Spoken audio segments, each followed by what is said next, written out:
ঈদুল আজহাকে সামনে রেখে ব্যস্ত সময় পার করছে গাইবান্ধার খামারিরা। কুরবানির জন্য প্রস্তুত হচ্ছে প্রায় 2 লাখ কুরবানির পশু। তবে বাড়তি গোখাদ্যের দামে পশু পালন করায় ন্যায্য দাম পাওয়া নিয়ে চিন্তিত খামারিরা। এদিকে মোটা তাজাকরণে কেউ যাতে অসৎ উপায় অবলম্বন না করতে পারে সেদিকে নজরদারি বাড়ানো হয়েছে বলে জানান প্রাণী সম্পদ বিভাগ।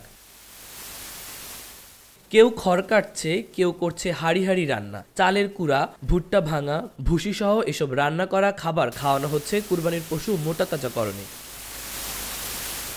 জেলার খামারিরা কুরবানির পশু পরিচর্যা এখন এভাবেই ব্যস্ত সময় পার করছেন। দানাদার বিভিন্ন খাবারের সংমিশ্রণে তৈরি প্রাকৃতিক খাবারে মোটা তাজা করছেন কোরবানির পশু।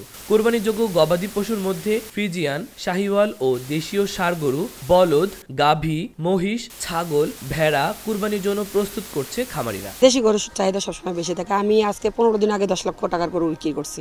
দেশি গরু সব সময় চলে, সেল দেই আমরা, আর আমরা দেশীয় খাবার দিই, এই কারণে দেশি গরু সবাই পছন্দ করে। দেশি গরু যেগুলো আছে সেগুলো ন্যায্য দাম পেলে হলো। আমরা ন্যাচারাল প্রক্রিয়া।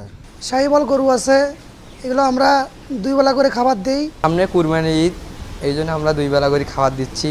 ফল, ঘাস, অনেক কিছু খিলাচ্ছি মোটা তাজা করার জন্য, বিক্রি করব এই ঈদে। সব রকমের গরুই আছে কোরবানি উপযুক্ত এবং প্রাকৃতিক পরিবেশে, একমাত্র কোনো প্রকার ছাড়াই প্রাকৃতিক পরিবেশে গরুগুলো আমরা লালন পালন করতেছি। কুরবানি গরু হিসাবে আমরা বাজে কিছু খিলাই না, যে দেশি খাবার খিলিয়ে যে মাংসটা ভালো পাওয়া যাবে, চর্বি কম হবে, এই হিসাবে আমরা এগুলোই খিলাই।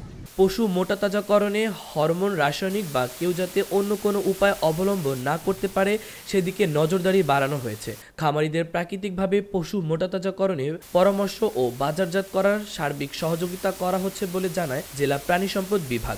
আমাদের অতিরিক্ত প্রায় 6 থেকে 8,000 গবাদি পশু আমাদের এক্সেস থাকবে।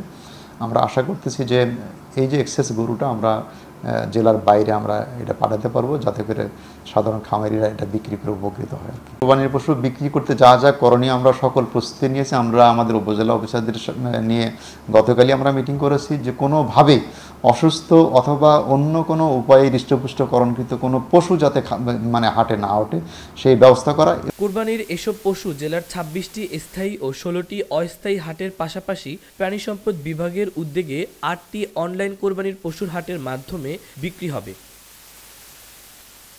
মাহবুবুর রহমান ইমন, খবর সংযোগ।